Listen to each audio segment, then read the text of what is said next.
Well, quietly over the last few days, and I've been helping this group out. The group is called the New Federal State of China.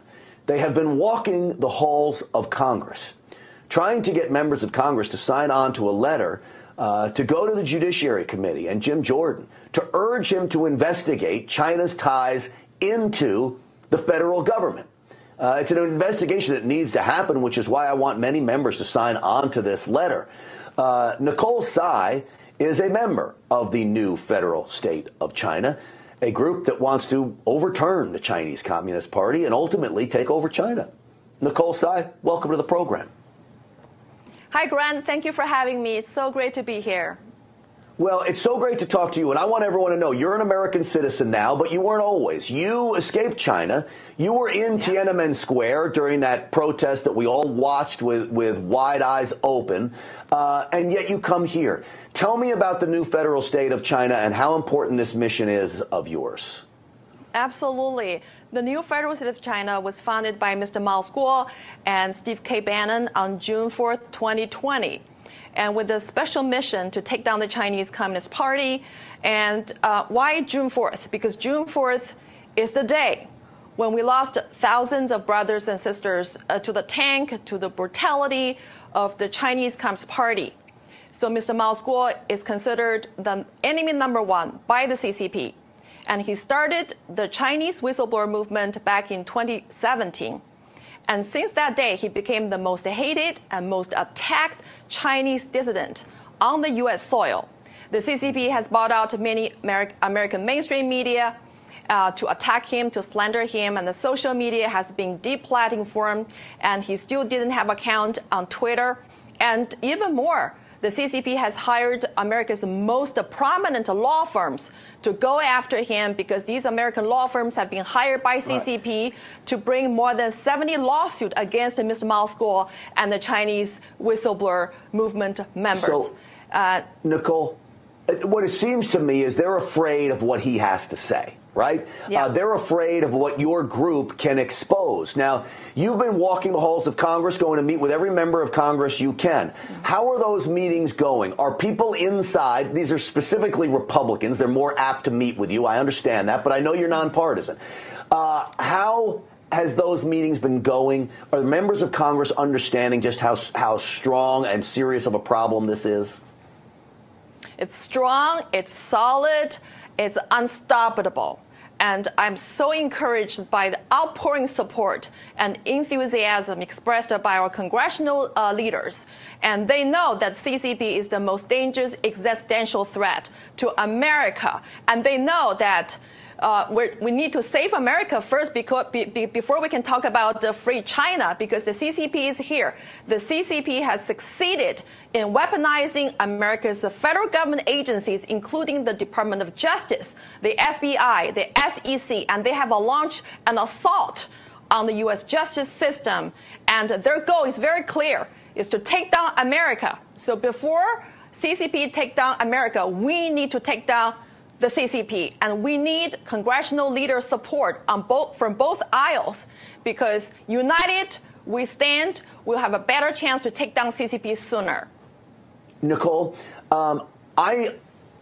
I believe that China needs the United States for its economy to run. I mean, look, we have a huge trade deficit with China. China is eating our lunch when it comes to that stuff. We need China as well. Sadly, we need China more than we should need China. We rely on them for a lot of things. War would not be in the best interest of either country. So when you say China wants to destroy America, can they financially afford the destruction of America? What would that do to China? China needs America as much as America needs China from an economic standpoint. So let me first clarify the difference between China, Chinese people, and the CCP. So Chinese people and China is not represented by the Chinese Communist Party. The CCP has hijacked China and been enslaving the Chinese people for so many years, since 1949. So let's be clear. The CCP does not represent the Chinese people. And then when we're talking about the economy, that whole global economy is actually the biggest slavery of the 1.4 billion Chinese people. The CCP has stolen American jobs and put them into China and enslaved the Chinese cheap labor.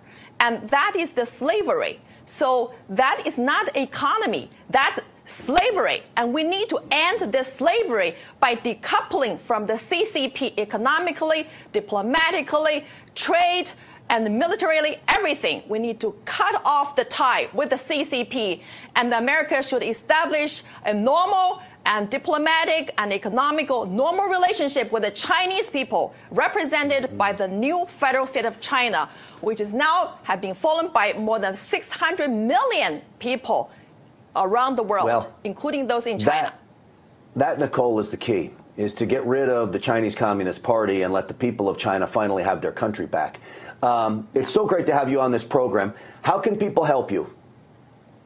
I would encourage everybody who's watching this show to call your congressman and ask them to sign on the Dear Colleague letter, which we have submitted to several congressional leaders. That letter is addressed to Jim Jordan, the chairman of the Select Subcommittee on the Weaponization of the Federal Government. We asked the Congress to start an investigation into CCP's weaponization of the DOJ, SEC, and the FBI and Southern District of New York, and look into the lawsuit brought by the CCP against Mao School, CCP's enemy number one. Mr. Mao School is CCP's most feared enemy, and he's now facing more than 70 lawsuits brought against him by American top law firms hired by the CCP. And we need to look into the cases and find out who is enabling the CCP inside the DOJ, the FBI, the SEC, and the Southern District of New York. Yeah, and as you mentioned, it goes far beyond just one man. This is about the safety and security of America. It's about the people of China, and it is a very, very important issue. Nicole Tsai, I appreciate you coming on. I appreciate you putting up a fight with the new federal state of China. Thank you.